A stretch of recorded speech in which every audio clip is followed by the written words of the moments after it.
Welcome to my channel. ಬೆಂಗಳೂರಿನ ನೀಲಿ ಮಳೆ. ಬೆಂಗಳೂರಿನ ಮೆಟ್ರೋ ಸದ್ದು, ಟ್ರಾಫಿಕ್ ಜಾಮ್ ಮಧ್ಯೆ ಇಬ್ಬರ ಬದುಕು ಸಮಾಂತರ ಹಳ್ಳಿಗಳಂತೆ ಕೂಡಿತು. ಅನು 37 ವರ್ಷದ ಕೋರಮಂಗಲದ ಒಂದು ಐಟಿ ಕಂಪನಿಯಲ್ಲಿ ಪ್ರಾಜೆಕ್ಟ್ ಮ್ಯಾನೇಜರ್. ಗಂಡ ವಿಕ್ರಮ್ ಅಮೆರಿಕದಲ್ಲಿ. ವಾರಕ್ಕೊಮ್ಮೆ ವಿಡಿಯೋ ಕಾಲ್. ಊಟ ಆಯ್ತಾ, ನಿದ್ದೆ ಬಂತಾ ಅನ್ನೋ ರೂಟೀನ್ ಮಾತು. 4 ವರ್ಷದ ಮದುವೆ. ಆದರೆ ಕಳೆದ 2 ವರ್ಷದಿಂದ ಇಬ್ಬರ ಮಧ್ಯೆ ಟೈಮ್ ಝೋನ್ ಮಾತ್ರ ಅಲ್ಲ, ಮೌನದ ಗೋಡೆಗಳು ಬೆಳೆದಿತ್ತು. ಆರವ್ 35 ವರ್ಷದ ಇಂದಿರಾನಗರದಲ್ಲಿ ಕಾಫಿ ಶಾಪ್ ನಡೆಸೋ ಹುಡುಗ. ಹೆಂಡತಿ ನಿಧಿ ಮತ್ತೆ 6 ವರ್ಷದ ಮಗಳು. ಅಂದ್ರೆ ನಿಧಿ ಮತ್ತೆ ಆರವ್ ಮಧ್ಯೆ ಪ್ರೀತಿ ಯಾವಾಗಲೂ ರೊಮ್ಯಾಂಟ್ ತರಹ ಆಯ್ತೋ ಗೊತ್ತಿಲ್ಲ. ಬೆಳಿಗ್ಗೆ ಟಿಫನ್, ರಾತ್ರಿ ಊಟ, ಮಧ್ಯೆ ಮಗಳ ಹೋಮ್ವರ್ಕ್. ಮಾತು ಬೇಕಾದಷ್ಟು, ಆದರೆ ಸಂಭಾಷಣೆ ಇಲ್ಲ. ಮಳೆಗಾಲದ ಒಂದು ಸಂಜೆ ಅನು ಲ್ಯಾಪ್ಟಾಪ್ ಇಟ್ಕೊಂಡು ಆರವ್ ಕಾಫಿ ಶಾಪಿಗೆ ಬಂದಳು. ಲೈವ್ ಕಾಫಿ ಕ್ಯಾಬಿನೇಷನ್ ಪವರ್ ಕಟ್. ಲ್ಯಾಪ್ಟಾಪ್ ಚಾರ್ಜರ್ನಲ್ಲಿ ಖಾಲಿ.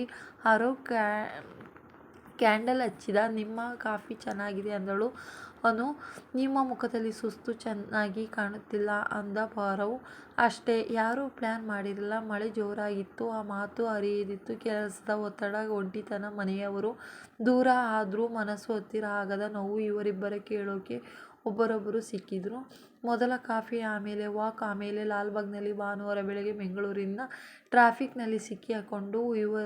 ಇಬ್ಬರ ಒಂಟಿ ಜೀವನದಲ್ಲಿ ಇಬ್ಬರಿಬ್ಬರು ಶಾಕ್ ಕೊಟ್ಟು ಬಂದ್ರು. ಎಂಜಿ ರೋಡಿನಲ್ಲಿ ಇವರಿಬ್ಬರನ್ನು ನೋಡಿ ಇನ್ನೊಂದು ದಿನ ಅನುವಿನ ನೆರೆಮನೆಯ ಆಂಟಿ ಕಾಫಿ ಶಾಪ್ ಫೋಟೋ ವಿಕ್ರಮ್ಗೆ ಕಳುಹಿಸಿದ. ವಿಕ್ರಮ್ ಕಾಲ್ ಮಾಡಿ, ನೀನು ಖುಷಿಯಾಗಿದ್ದೀಯಾ? ಅನು ಸುಳ್ಳು ಹೇಳಲಿಲ್ಲ. ಇಲ್ಲ ಅಂದ್ರೆ ಈಗ ಸ್ವಲ್ಪ ಇದ್ದೀನಿ. ನಿಧಿ ಕೇಳಿದಳು. ನಾನು ಸಾಕಾಗಲ್ಲ? ಆರವ್ ತಲೆ ತಗ್ಗಿಸಿ, ನೀನು ಸಾಕು, ನಾನೇ ನಿನಗೆ ಸಾಕಾಗ್ತಿಲ್ಲ. ಕೊನೆಗೆ ನಾನು ರಾಜೀನಾಮೆ ಕೊಟ್ಟು ವಿಕ್ರಮ್ ಡಿವೋರ್ಸ್ ಪೇಪರ್ಗೆ ಕಳುಹಿಸಿದ. ಅಂದ್ರೆ ಆರವ್ ಜೊತೆಗೂ ಹೋಗಲಿಲ್ಲ. ಅವರು ಕಾಫಿ ಶಾಪ್ ಮಾರಿ ನಿಧಿ ಮತ್ತೆ ಮಗಳ ಜೊತೆ ಕೌನ್ಸಿಲಿಂಗ್ಗೆ ಹೋದ. 6 ತಿಂಗಳ ನಂತರ ಮತ್ತೆ ಅದೇ ಮಳೆಗಾಲ. ಅನು ಈಗ ಫ್ರೀಲಾನ್ಸ್ ಬರಹಗಾರ್ತಿ. ಅಂದ್ರೆ ಮತ್ತೆ ನಿಧಿ ಒಟ್ಟಿಗೆ ಹೊಸ ಬೇಕರಿ ತೆರೆದಿದ್ದಾರೆ. ಒಂದು ದಿನ ಚರ್ಚ್ ಸ್ವೀಟ್ ನಲ್ಲಿ ಅನು ಮತ್ತೆ ಆರವ್ ಮುಖಾಮುಖಿ ಆದ್ರು. ಇಬ್ಬರು ನಕ್ಕರು. ಆರವ್ ಕೇಳಿದರು, ಕಾಫಿ ಕುಡಿಯೋಣ ಅಂದ್ನಲ್ಲಿ. ಇಲ್ಲ, ಬೆಂಗಳೂರಿನ ಮಳೆ ಕೆಲವೊಮ್ಮೆ ಎಲ್ಲರನ್ನೂ ತೊಳೆದು ಬಿಡುತ್ತದೆ. ಕೆಲವೊಮ್ಮೆ ಕೆಲವು ನೆನಪುಗಳು ಬಿಟ್ಟು ಹೋಗುತ್ತದೆ.